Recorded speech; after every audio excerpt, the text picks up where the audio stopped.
Bonjour à tous, nous allons parler ce matin d'automatisation. Donc Danzo en qualité d'intégrateur de solutions NOC et SOC, évidemment très sensible à ce sujet, que ce soit pour des infrastructures hybrides ou des infrastructures traditionnelles. L'automatisation de la surveillance est un point important pour gagner du temps, optimiser le travail des équipes. C'est exactement la même chose pour ce qui est d'être proactif sur les dérives par rapport aux attendus qu'on peut avoir à la fois sur le côté applicatif et sur le côté réseau. On pense aussi que c'est un des sujets clés, d'où ce webinaire pour vos équipes. Alors, comme tout le monde, hein, nous cherchons à utiliser les meilleurs outils et en ce sens, la quatrième génération de technologie NetBrain apporte encore une rupture avec sa version 10.0 de par ses nouvelles fonctionnalités donc d'automatisation. Donc aujourd'hui, Christophe et Ouria, qui sont tous les deux administrateurs certifiés NetBrain, vont vous présenter l'ensemble des fonctionnalités de cette nouvelle version 10.0. Comme je dirais, les capacités d'automatisation sont très riches avec la nouvelle solution donc, de NetBrain, nous vous proposerons également de nouveaux webinaires complémentaires pour détailler certains cas d'usage. Je vous précise que vous pouvez poser vos questions sur le chat mis à votre disposition, comme sur notre adresse email habituelle, et que nous assurons les réponses soit aujourd'hui en live, soit par la suite. Et en ce sens, je vous rejoindrai pour la conclusion. Après cette présentation, je passe la main donc à Christophe et Ouria. Merci Eric. Effectivement, NetBrain 10.0, c'est une révolution dans l'automatisation des tâches des opérations réseau. C'est 1 an et demi de travail de la part de NetBrain. Si on regarde ce graphe d'une étude récente de Cisco qui souligne qu'encore aujourd'hui, 2/3 du temps et donc du budget des équipes réseau est de maintenir le service actif. Et donc le travail est essentiellement concentré sur la résolution d'incidents. Le réseau est la base de fonctionnement de toutes nos entreprises. Chaque ticket d'incident, et en particulier ceux de niveau 1, coûte de plus en plus cher à l'entreprise. Avec la fragmentation de l'environnement du réseau, cela s'ajoute la présence de plus en plus d'éditeurs et de technologies différentes, ce qui rend encore plus complexe la mission des équipes réseau. En conséquence, de plus en plus d'équipes d'experts doivent être créées pour répondre à ces exigences d'un réseau qui tente à être de plus en plus rapide et diversifié. Et par conséquent, il y a une croissance exponentielle de la création de tickets et de tâches, des centaines par jour parfois, une augmentation aussi de tickets de niveau 2 et de niveau 3, et cela entraîne le besoin de faire appel à un nombre important de collaborateurs et de spécialistes dans tous les champs divers. Et finalement, malgré tous ces challenges, 75% des ingénieurs que nous sommes utilisent encore le command line uniquement pour faire de la résolution d'incidents. Alors c'est vrai que le CLI, le command line, est ce fameux couteau suisse. Il est flexible, il est pratique, on peut se connecter très rapidement sur les environnements, mais il est très difficile à partager les informations, il est dépendant des équipements et il n'est pas du tout adapté au système moderne. Revenons sur l'historique de NetBrain. La première génération a été créée en 2007. C'était une application qui était installée sur l'ordinateur personnel. Il était orienté Cisco, donc on pouvait uniquement détecter les équipements d'environnement de l'éditeur Cisco. Mais l'objectif, dès le départ, était d'unifier les tâches réseau depuis une seule application, depuis un seul environnement, et d'essayer d'automatiser ces informations et ces collectes qui étaient récupérées depuis l'environnement. En 2012, il y a eu un changement important avec une architecture client-serveur, cela qui a permis d'augmenter le nombre d'utilisateurs de NetBrain qui peuvent interagir, d'où déjà le concept de partage de connaissances. L'idée était de regrouper la majorité des données du réseau dans une seule et unique base de données. Il a été créé le concept du QAP, ces petites applications qui vont avoir pour but bien de faire de la collecte, de faire de la comparaison et de diagnostiquer rapidement et d'automatiser le diagnostic. Et en plus, il a été intégré le concept de multi-vendor pour ne pas être dépendant d'un seul éditeur et donc de pouvoir supporter tous les plus grands éditeurs sur le marché. En 2017, un grand pas en avant a été fait avec une architecture browser-server. Donc, on n'a plus besoin d'installer NetBrain dans l'ordinateur personnel. Il suffit d'avoir un navigateur et d'avoir NetBrain qui sera installé on-premise dans l'infrastructure. Il a été introduit le concept des runbooks, donc une séquence de ces QAP, et donc une grande révolution sur l'automatisation avec la création des data views, donc ces vues dynamiques sur la cartographie, et un ensemble de fonctionnalités pour simplifier l'utilisation de l'automatisation avec NetBrain. À cela s'ajoute la mise en place de l'API REST qui a permis d'améliorer la communication avec des technologies comme SCI, SD-WAN ou NSX. On avait déjà donc un outil que vous connaissez déjà, d'automatisation et de visualisation dynamique qui était fournie par NetBrain. Donc, quel pas en avant peut-on faire avec la 4e génération? Que va apporter donc NetBrain 10.0 sur un outil que nous connaissons déjà bien et que nous aimons utiliser au quotidien? Donc, la première question était de répondre à une problématique. Comment aider à que la majorité des opérations soient automatisées? Un grand challenge. Et donc, si lors d'un dernier diagnostic de problème, il a fallu 4 heures pour le résoudre, peut-on automatiser la procédure la prochaine fois? En allant plus loin, pourrions-nous tout simplement éviter le problème, ou du moins l'identifier avant qu'il ait un impact sur l'entreprise?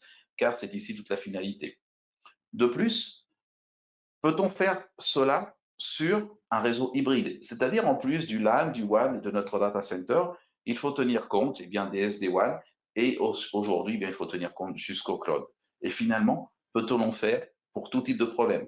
Pas seulement les problèmes simples, mais aussi des problèmes plus répétitifs, plus récurrents, comme des coupures de liens, des déconnexions d'équipements, ou encore des problèmes plus complexes comme des changements sur la configuration de la qualité de service qui pourraient avoir un impact sur votre application audio-vidéo.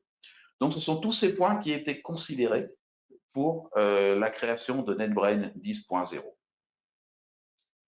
Donc, aujourd'hui, nous avons le plaisir de vous présenter les 4 innovations principales qui sont les piliers de NetBrain 10.0. Tout d'abord, le support multi-cloud. Et grâce à cette fonctionnalité, nous pouvons dire que la solution s'adapte à n'importe quel réseau. Ensuite, le deuxième point est une grande innovation, l'automatisation de l'intent base, qui est réalisable grâce à 3 innovations spécifiques que nous introduirons par la suite. Cette innovation élève vraiment la proactive automatisation à un niveau supérieur et permettra de s'adapter à tout type de problématiques, y compris les plus complexes sur le réseau. Ensuite, nous introduirons l'incident-based collaboration qui va vraiment servir à tout le monde car les équipes de réseau sont de plus en plus diversifiées avec des réseaux fragmentés, avec de nombreuses technologies et chacun avec des connaissances spécifiques. Comment peut-on bénéficier de toutes ces connaissances que nous avons besoin à l'instant T grâce à l'incident-based automation? Et finalement, nous terminerons avec l'automatisation no-code, low-code, que l'on pourrait traduire par pas de code, peu de code, qui a pour objectif de faciliter la vie à l'ingénieur qui doit créer ses processus d'automatisation en ayant des connaissances vraiment très basiques. On n'a pas besoin d'être un expert en programmation pour pouvoir créer cette automatisation. Commençons en premier avec le support multi-cloud. Si nous regardons dans un premier temps ce que dit l'industrie et nos clients, il y a une remarque très pertinente de Gartner qui dit que les équipes d'opération réseau sont obligées de travailler différemment avec le cloud. Pourquoi cela? Eh bien, tout d'abord, les applications et les services couvrent l'ensemble du réseau hybride. Avec le cloud, nous avons un environnement additionnel. Nous avons toujours le LAN, le WAN, le data center, parfois des réseaux sans fil, le SD-WAN, mais en plus, nous avons le cloud. Pour autant, la quantité de permutations de cet environnement tend à croître très rapidement et cela implique de nombreuses collaborations pour avoir une visibilité bout en bout et pour pouvoir diagnostiquer des problèmes sur cet environnement. Nous voyons de plus en plus qu'une nouvelle équipe va être créée. C'est l'équipe du cloud. C'est une équipe qui va devoir collaborer étroitement avec les équipes de réseau traditionnelles, mais avec un challenge particulier qui est de délivrer le plus rapidement possible ces applications et ces services aux utilisateurs. Avec ce nouvel environnement, eh bien, il y a un nouveau type de flux qui va apparaître, un nouveau type de flux de données. Il y a beaucoup d'outils intéressants qui émergent du cloud, comme le CloudWatch, le Datadog, qui fournissent une visibilité sur le cloud. Mais lorsque nous devons diagnostiquer un problème, nous avons besoin de toute la visibilité bout en bout. Et cela oblige les équipes d'opération réseau de faire des choses différemment. Et ils ont besoin de collaboration pour absorber aussi toutes ces données du cloud et comprendre la nature des problèmes. Et finalement, ce qu'on entend de plus en plus de la part de nos clients est que le cloud est comme une boîte noire. Les applications et les services sont créés relativement automatiquement et contrôlés par un orchestrateur pour rendre ces services disponibles rapidement. Mais il y a encore beaucoup d'objets qui demandent une intervention manuelle de la part de l'équipe réseau et il est difficile d'identifier et de diagnostiquer lorsqu'un problème apparaît du côté du cloud. Donc c'est là encore une fois un challenge que nous devons répondre. Aujourd'hui, nous avons le plaisir de vous présenter la gestion visuelle de NetBrain pour les clouds AWS et Azure. C'est une révolution pour la visibilité de l'environnement multi-cloud. Tous les avantages de NetBrain que vous connaissez déjà sûrement, comme la découverte automatique, la visibilité bout en bout, ont été étendus jusqu'au multi-cloud. Les vues dynamiques ont été alimentées avec notamment des données venant de Splunk, PRTG, Datadog, CloudWatch pour enrichir la vue dynamique de la totalité du réseau hybride. Et bien sûr, ce réseau hybride jusqu'au cloud bénéficie de la puissance des runbooks pour réduire le MTTI et le MTTR. Mais le mieux est de faire une démonstration. Donc, je vais passer la main à ma collègue Ouria qui va vous faire une magnifique démo sur, bien sûr, cette nouvelle interface NetBrain et c'est en premier sur cette fonctionnalité. Je vous remercie.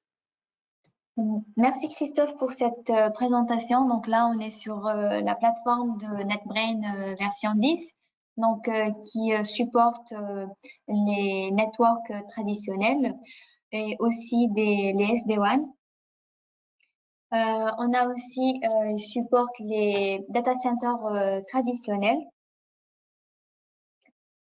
Donc, maintenant que les entreprises ont intégré le cloud, NetBrain aussi supporte les fournisseurs cloud comme AWS et Azure. Donc, après discussion avec différents clients, qui utilisent le cloud, donc ils sont intéressés par trois principales fonctionnalités. Donc, pour la première, qui est la communication à l'intérieur du cloud lui-même, donc entre par exemple les instances qui sont dans AWS. Malgré que avant on était en train de voir la communication qui était entre les switches, les routeurs, les firewalls. Aussi maintenant qu'il y a différents fournisseurs, la deuxième principale communication c'est entre différents clouds. Par exemple, il commence que Azure puisse communiquer avec AWS, soit par Internet, soit par ATT Netband. Et pour la troisième communication, c'est que comment que les clouds puissent communiquer avec les réseaux traditionnels. Sur cette map, on peut visualiser les équipements dans le cloud et aussi dans les réseaux locaux. Donc, on va voir ensemble une deuxième façon de d'avoir cette visibilité. Donc, on va cliquer sur Network. On a plusieurs catégories. Donc, AWS, on va choisir AWS. Là, si je clique sur la petite flèche, là, on peut voir qu'on a 3 comptes sur AWS. Donc, je vais cliquer sur la petite flèche. Donc, là, j'ai la région. Sur AWS, j'ai une seule région. J'ai un seul aussi VPC. À l'intérieur de ce VPC, j'ai des subnets. Donc, la région, on peut avoir sa cartographie sur la droite. Le VPC aussi, on peut l'avoir sur la droite. Donc là, je vous montre les subnets et la cartographie. Donc là, je vais juste cliquer sur le subnet pour avoir les différentes instances qui sont là-dessus. Donc, on a d'autres équipements qui sont sur le AWS. Il y a le load balancer, database, on a les gateways aussi. Donc, il y a une façon de voir que le nœud, ils sont connectés. Donc, comme là, on peut voir ensemble, on voit que à l'intérieur du subnet, on a des instances qui sont connectées entre elles. Vous pouvez voir aussi l'adresse IP de chaque instance. Là, je vais revenir sur la topologie d'avant pour faire des tests de connectivité. Là, on va cliquer sur le pass pour voir des exemples. Là, on va choisir ensemble un exemple sur AWS. Voilà, je prendrai celui-ci. Vous voyez là les équipements, donc on part d'une adresse source vers une adresse destination. Le chemin va être, voilà, il est affiché. Et ça prend pas beaucoup de temps. Donc là, je vous montre le chemin. Là, c'est ma destination. Donc entre le SPOC 1 et le SPOC 2, là, je passe par différents équipements pour arriver à ma destination. Voilà, là, je vais prendre un autre test. Je prendrai sur sur Azure, pardon. Donc, voilà, sur le deuxième cloud. Là, pour partir d'une adresse source à la destination, j'ai plusieurs équipements. Là, je pense que je vais passer par le réseau traditionnel. Là, comme vous voyez. OK, donc là, j'ai plusieurs équipements qui sont affichés. Donc, on va aussi prendre un autre exemple qui sera entre AWS et le data center traditionnel. Voilà, je clique OK. Je vais juste double-cliquer. Là, vous avez aussi, c'est la même chose, vous avez les différents équipements. Là, je suis en train de vous montrer les trois principales communications. Là, je vous ai montré entre le cloud. Le deuxième, c'est entre les deux clouds. Là, vous voyez qu'il y a le troisième exemple qui est, je parle d'une adresse qui est sur mon réseau traditionnel vers la destination qui est sur le cloud. Et je passe par différents équipements. Là, je vais aller sur une nouvelle map. Donc, j'attends que ça charge. Ça va prendre quelques secondes. Donc, sur cette map-là, je vais vous montrer des petits robots qui sont là pour le dépannage. Par exemple, vous avez le Rambook, vous avez le Pass, vous avez le Intane. Là, je préfère prendre un pass entre multiples clouds, donc entre une cloud. Okay. Donc, je pars d'une adresse source. Donc là, on va dessiner le chemin. On va voir les voisins de mon instance qui est sur AWS. J'ai Datadog comme outil de monitoring, la connectivité entre l'instance et mon VPC, aussi de mon VPC vers la gateway privée.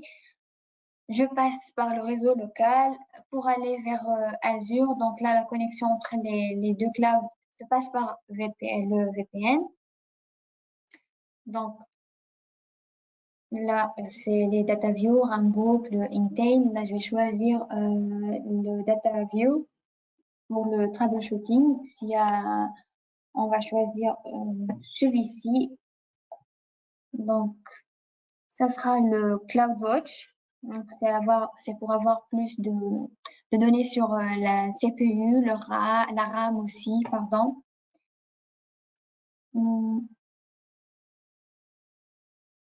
Donc, voilà, c'est affiché. Donc, pour le Spock 1, on peut voir la CPU, les paquets entrants et les paquets sortants. Vous avez les détails qui sont sur les différents équipements. Là, je vais prendre un deuxième exemple sur Datadog. Voilà, j'applique. Donc là, j'aurai des données sur CPU consommées par cette application cet outil de monitoring. Vous pouvez voir aussi, on peut voir aussi la RAM, pardon, le uptime. Donc là, il y a différents détails qui sont apparus, comme vous pouvez les voir. Donc, le Intane Network qui nous permet de faire du troubleshooting du réseau, donc aussi dans les clouds. Donc, ça, c'est vraiment intéressant et très important. Et là, je vais repasser la main à Christophe. Merci.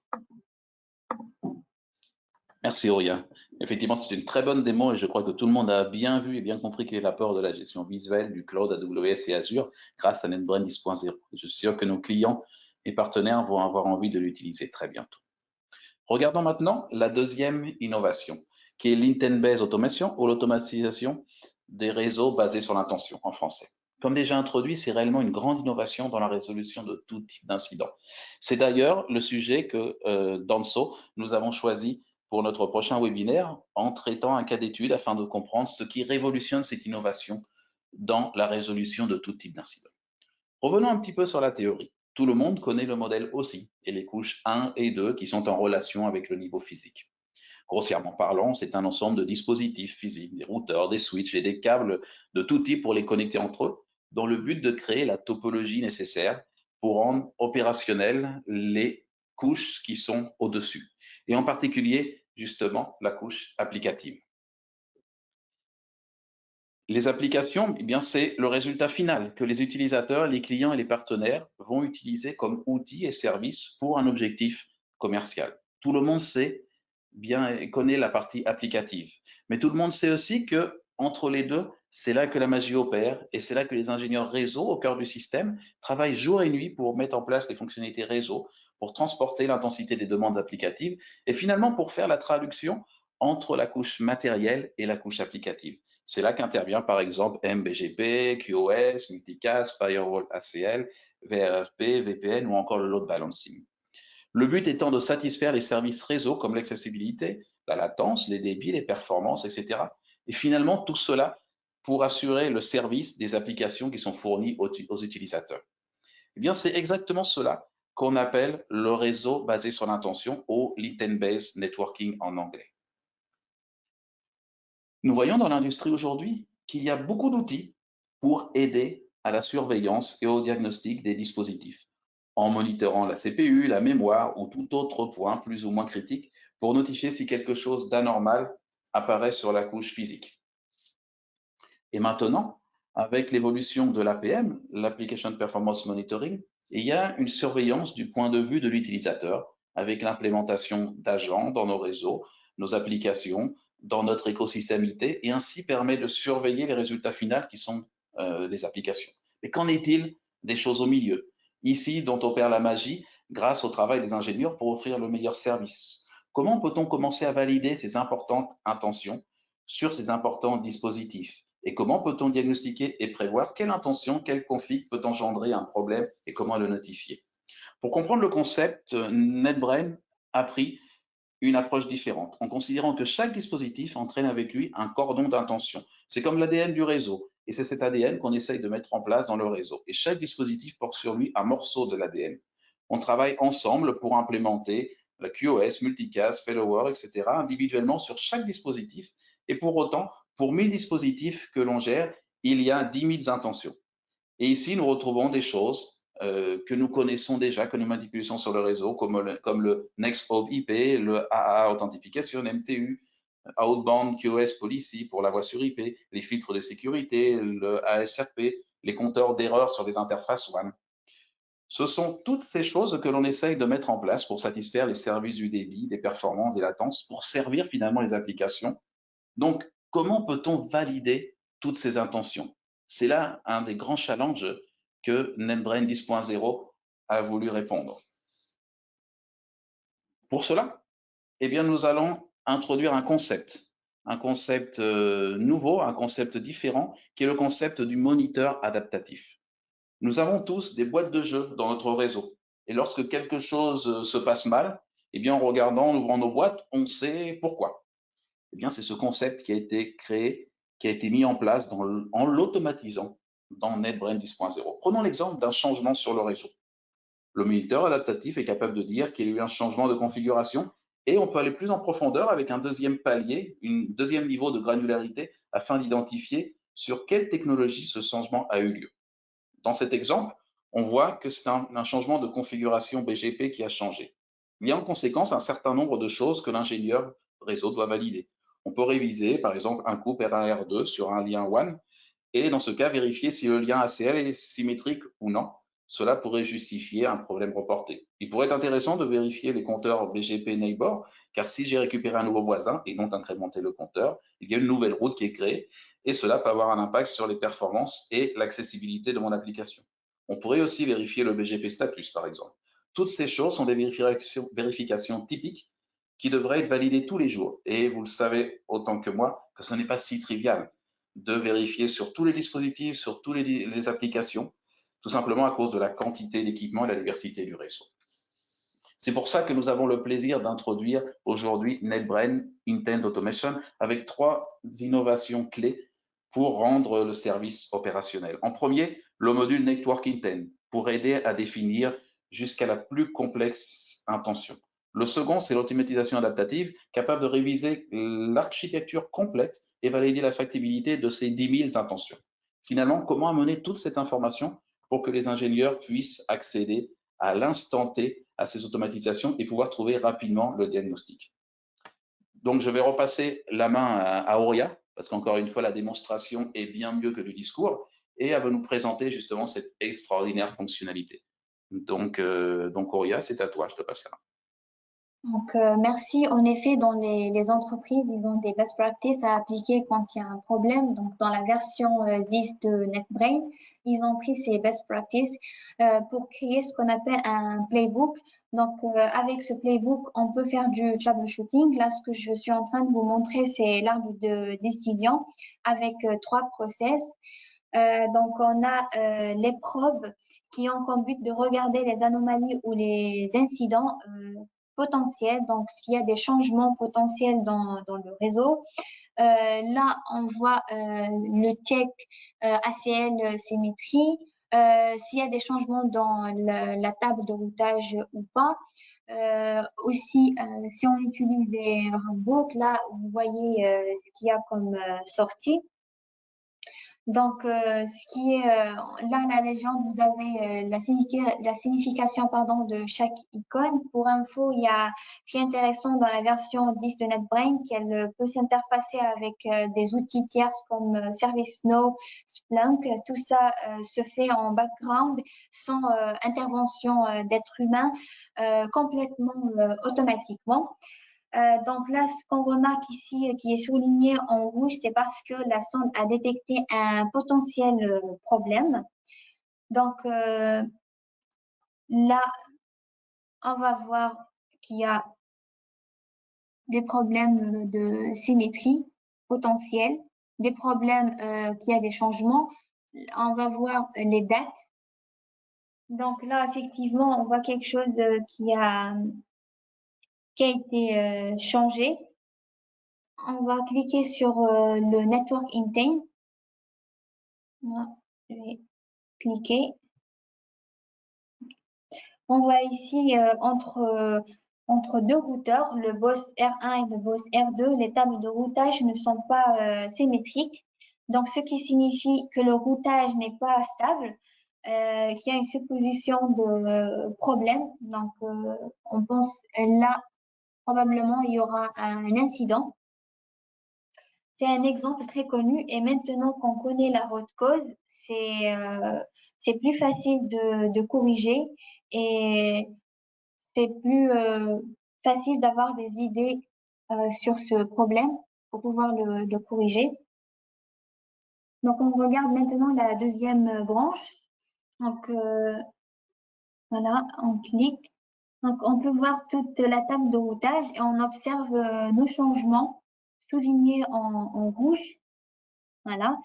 Et même, on peut avoir des détails sur exactement ce qui a été fait comme changement. Là, on voit qu'il y a des changements sur le poids. On peut avoir des changements sur d'autres métriques. Ce qui est intéressant dans cette nouvelle version, c'est qu'on a des détails approfondis automatiquement sans aucune intervention humaine. Ici, on a un autre cas de changement stable de routage BGP. On voit une branche qui est en vert, qui signifie qu'il y a un résultat positif. Donc, on sait que le chemin n'a pas changé. Si on regarde dans les détails, on voit que c'est un exemple proactif d'automatisation qui marche sans problème. Donc, le Intel Network, il peut nous montrer qu'il y a un souci, comme il peut montrer que tout va bien. Donc, tout est bien, il est vert. S'il n'est pas bien, donc on peut le voir en rouge. Donc, maintenant qu'on a fait le tour dans le playbook check BGP issue, on peut voir la QoS. Donc, c'est c'est plus de la surveillance. Donc là, si on a la politique de QoS qui n'est pas appliquée, qui est pas appliquée sur tous les équipements, donc on aura des problèmes potentiels.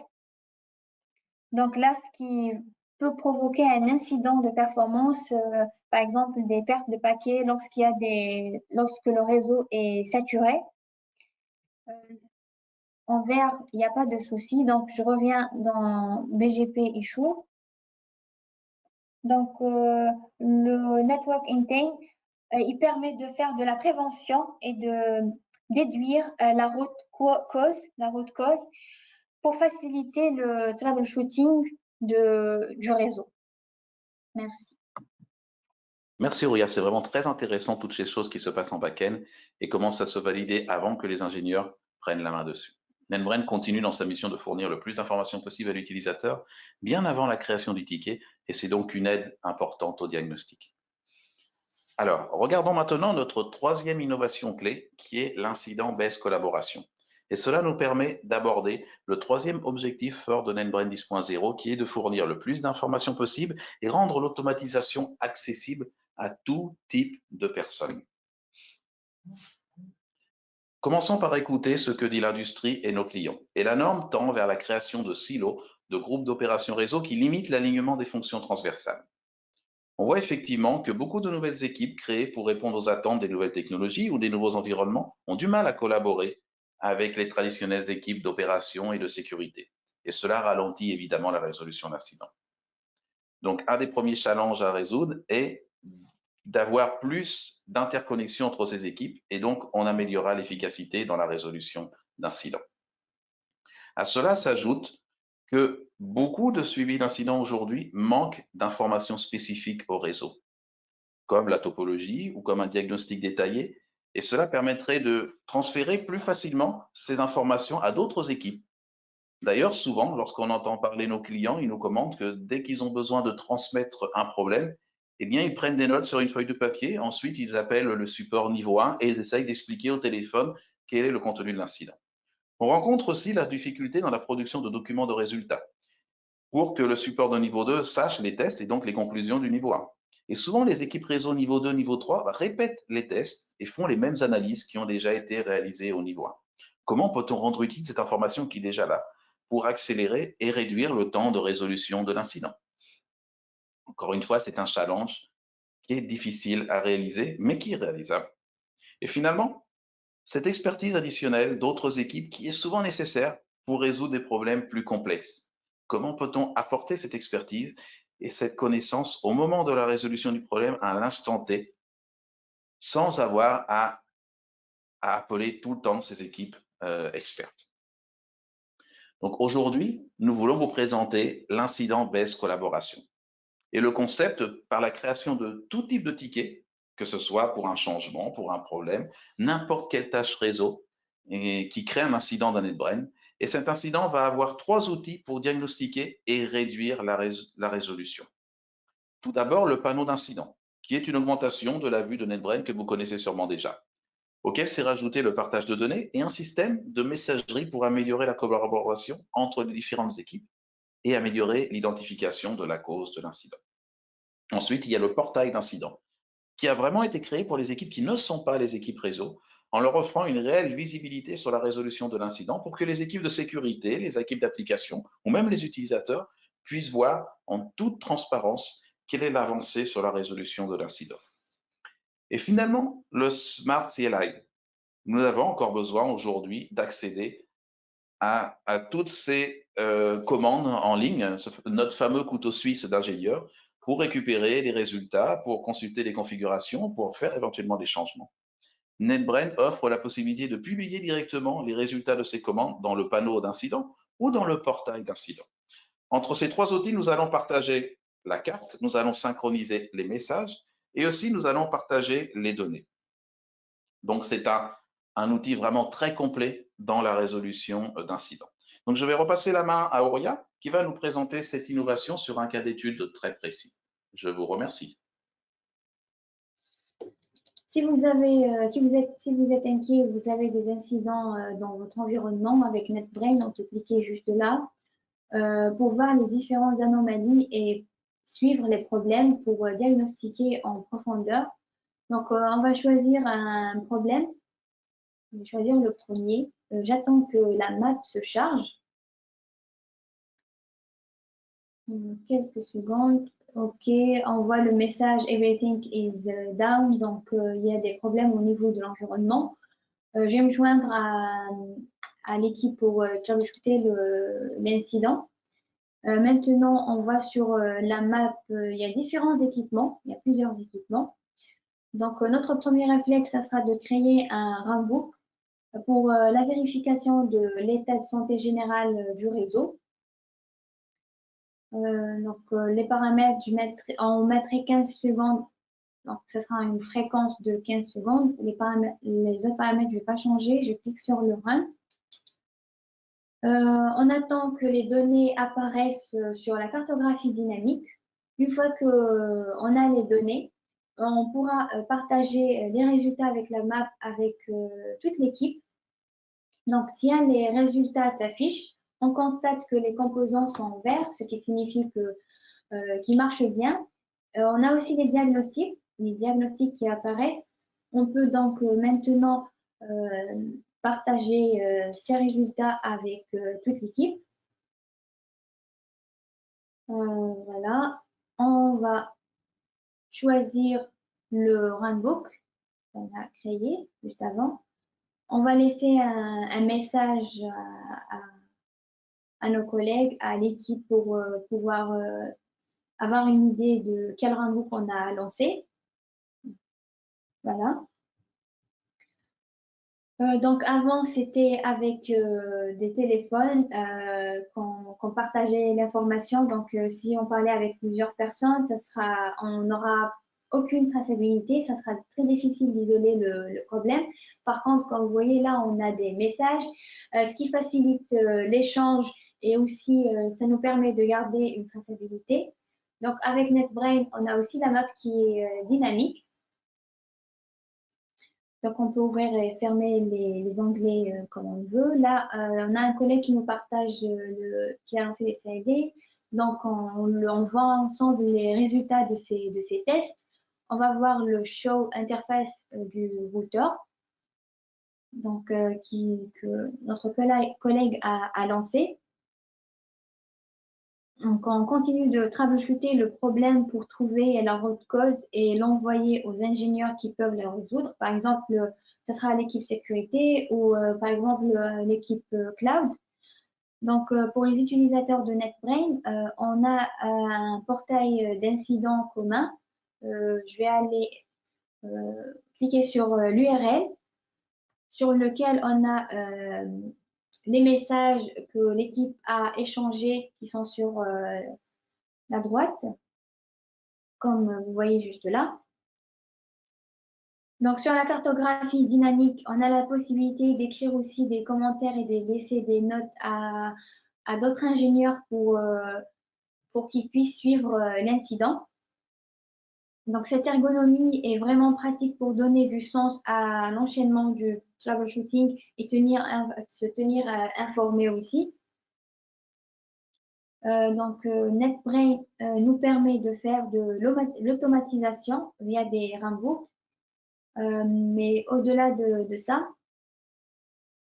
on a aussi, je vais juste fermer les fenêtres pour vous montrer une nouvelle fonctionnalité qui est sur la version 10 de NetBrain, qui est très utile. Donc, je vais cliquer sur le routeur. Donc, cette fonctionnalité, c'est le CLA. Donc, le CLA de NetBrain a aussi les mêmes fonctionnalités de CLA traditionnel. Donc, il nous permet d'accéder sur les équipements.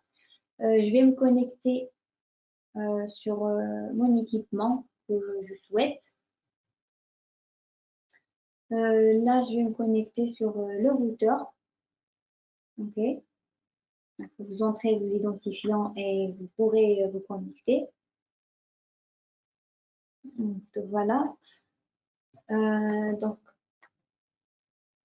on a la configuration qu'on avait pris, la dernière configuration qu'on avait pris Là, je vais lancer des commandes pour faire du show IP route, comme vous pouvez voir. Et aussi, ce qui est bien, c'est qu'on a déjà fait avec la dernière baseline des commandes, avec le CLA que je viens d'ouvrir, il nous permet de faire une comparaison. Là, je vais copier les résultats de ma commande. Ces résultats, je pourrais les partager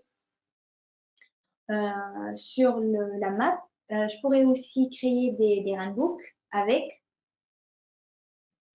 Ça sera utile pour garder une trace et pour aussi pouvoir trouver une solution à l'incident.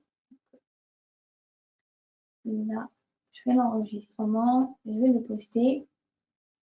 Ok, ça, on aura aussi une visibilité. Donc, le fait de récupérer, vous voyez là les baselines que vous pouvez choisir celle que vous voulez et pouvoir la comparer avec les commandes CLA qu'on a lancées là ensemble en live. Ok, on peut aussi automatiser la commande qu'on a lancée ensemble, le Show IP Summary, et aussi choisir le nombre que on peut répéter cette commande. Je vais, ok, je clique sur Yes. Oh, no, ok, sur le No plutôt, pardon. Je reviens vers la map. Merci, Rouya. Résoudre un problème est bien plus facile et rapide que si nous avons la chance d'avoir un historique des paramétrages et des résultats. Et pouvoir récupérer l'information depuis la commande ligne et être capable de la partager est très utile pour nos clients. Donc, c'est une démo vraiment très, très convaincante. Alors, dernier, non pas le moindre, passons à la quatrième innovation qui est le no-code, low-code, que l'on pourrait traduire par pas de code, peu de code, automatisation. Et nous voulons introduire deux concepts clés qui sont le Visual Parser et le Feature Intent Template. Regardons de nouveau ce que disent nos clients et le marché de façon générale. La tendance est vers le low-code, automatisation, pour rendre plus accessible la gestion du réseau. La principale raison à cela est qu'en général, les ingénieurs réseau ne sont pas experts en programmation. Et en conséquence, la collaboration qui est demandée entre les équipes de NetOps et de DevOps consume beaucoup de temps. Non pas seulement sur la communication entre les équipes, mais surtout le temps de définition de la demande, de sa traduction, le développement du code et encore une fois, la validation. Donc, tout ce processus est vraiment très coûteux. De plus, de nombreuses tâches réseau doivent être automatisées et l'augmentation de la demande d'automatisation est énorme. Et comment peut-on élargir cette collaboration pour couvrir une importante quantité de tâches qui nous est demandée aujourd'hui? Et pour renforcer cet argument, il ne faut pas oublier que les réseaux sont de plus en plus complexes, avec de plus en plus de multi-éditeurs. Et construire une automatisation qui fonctionne pour tout type d'éditeur, eh bien, c'est extrêmement difficile. De plus, le temps de construction d'une automatisation n'est pas plus long que l'action manuelle sur une tâche. À la grande différence que lorsque l'on construit une automatisation, eh bien, elle sera déjà là pour la prochaine fois et on pourra la réutiliser autant de fois que l'on veut. Donc, la différence est relativement conséquente. Aujourd'hui, nous allons présenter deux innovations clés. La première est le Visual Parser. Le but est de profiter du savoir-faire des plus expérimentés pour aider l'ingénieur qui a pour tâche de diagnostiquer et résoudre un problème, par exemple, d'être capable de construire rapidement et facilement une automatisation sans pratiquement écrire une ligne de code. Et NetBrain prend en charge le transfert entre connaissances et automatisation pour réduire le temps de mise à jour en quelques heures au lieu de quelques jours ou quelques semaines.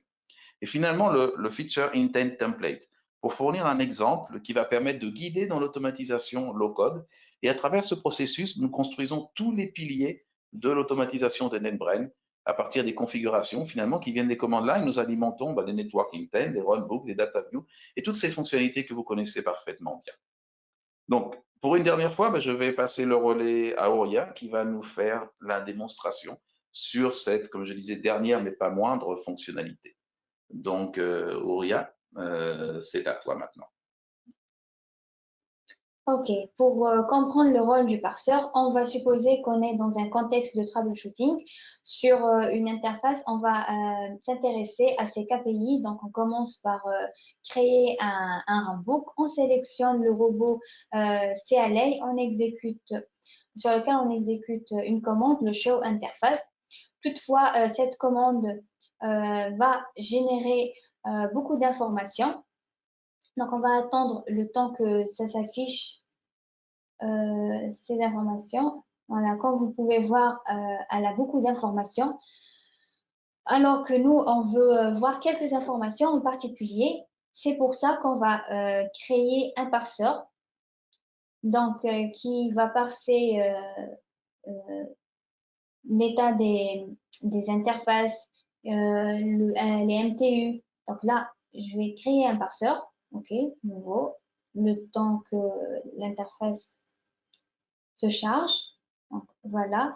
Ce qui est bien, donc on peut créer des parseurs spécifiques, mais au-delà de ça, on peut créer des parseurs spécifiques pour des équipements spécifiques. On peut choisir qu'on soit en commande CLI en configuration et on va choisir commande CLI, show interface.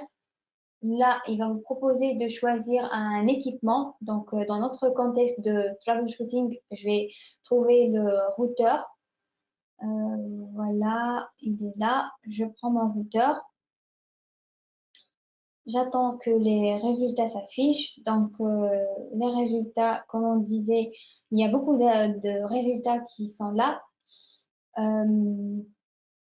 Nous, on va s'intéresser à quelques paramètres. Je vais ajouter un paragraphe. Donc là, je vais m'intéresser aux paramètres d'interface.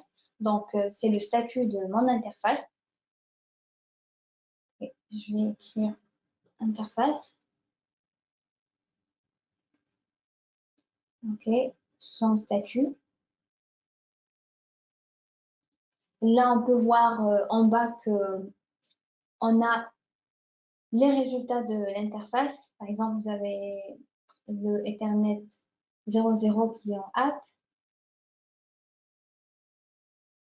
Je vais m'intéresser à un autre paramètre qui est le line protocol, à son statut aussi. Voilà, on peut voir en bas qu'il y a ces résultats. On a les interfaces qui sont app, le line protocol aussi qui est en app. Okay. Donc là, on peut voir leur statut. Je vais aussi m'intéresser à l'MTU. Donc la taille, peut-être que l'incident vient de la taille de l'MTU. Donc j'ai maintenant un parseur qui parse 3 paramètres qui étaient faits en seulement quelques secondes. Voilà, vous avez. Et là, on va associer une sorte de clé aux interfaces. Là, ce qu'on peut faire, c'est sauvegarder pour pouvoir réutiliser notre parseur par la suite. Donc là, on a créé notre premier parseur.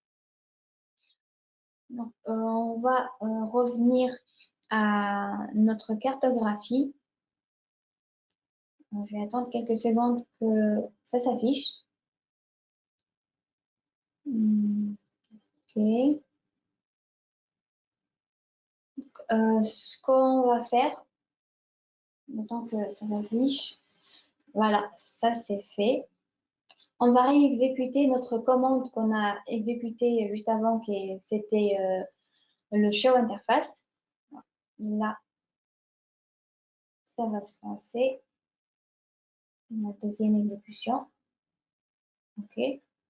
On va attendre que les informations vont être affichées. Voilà, il y a plusieurs informations.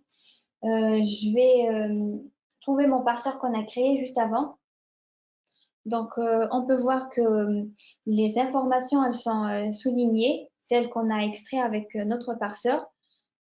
Donc, avec ça, on va créer un data view. Voilà, je vais le créer. Donc, on peut aussi créer des alertes. Donc, choisissez, vous donnez un nom significatif. Le type, on va laisser basique, donc par défaut. Notre condition, que ce soit le MTU, il soit différent de 1500. Donc, quand il est différent de 1500, alors on sera notifié. Donc, voilà, j'enregistre mon alerte.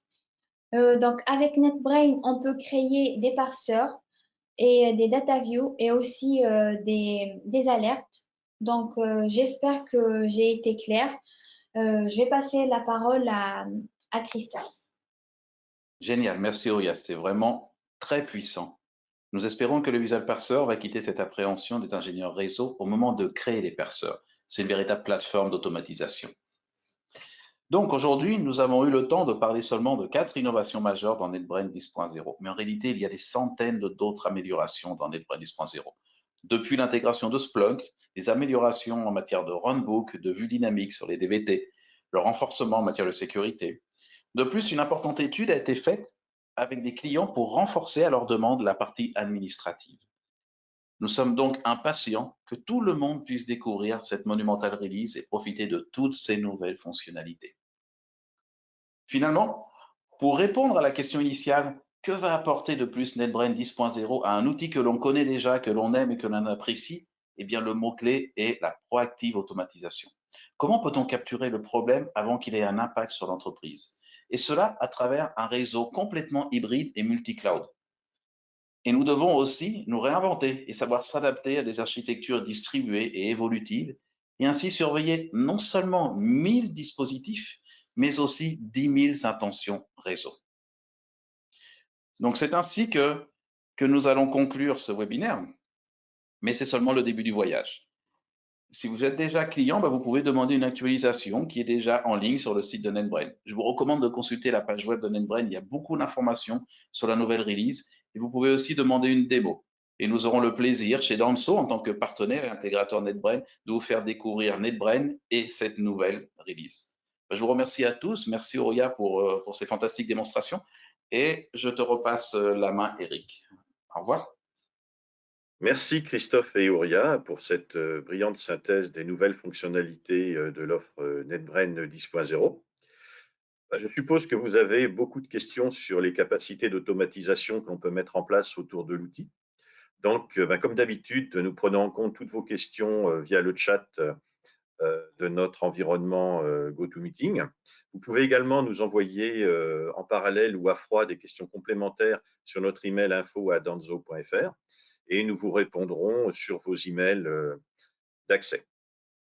Donc, en complément, je dirais, de cette synthèse des nouvelles fonctionnalités NetBrain 10.0, nous allons reprendre un certain nombre de points importants et qui méritent d'être détaillés en termes d'automatisation. Notre premier webinar avec un use case bien ciblé sera fait le 20 mai, donc à 10 h. On garde nos bonnes vieilles habitudes en termes de date de synchro. Et évidemment, toutes nos équipes sont à disposition pour vous assister dans la mise en œuvre de votre plan d'automatisation. Chaque entreprise a son propre environnement, sa propre organisation. Notre vision de la mise en place d'un plan d'automatisation pour ce qui est de surveiller tous vos environnements cloud, intranet ou autre infrastructure IT au sens large, c'est de passer dans la mesure du possible par une première phase de diagnostic et d'audit de votre environnement de pilotage de votre chaîne de support sur tout ce périmètre, de voir un petit peu ce qui a été mis en place comme process et comme outil, de voir comment on peut améliorer tout cet ensemble, de compléter avec les outillages nécessaires, par exemple la mise en œuvre de l'environnement NetBrain 10.0, l'intégration avec vos outils donc de support, que ce soit ServiceNow ou d'autres, ou vos outils donc d'APM, pour avoir quelque chose de cohérent, et d'avancer avec vous à travers des workshops, donc des séances de travail régulières pour faire évoluer un petit peu les bonnes pratiques ou la mise en œuvre des environnements. Nous vous remercions pour votre participation active à ce webinaire et nous vous disons à bientôt. Au revoir.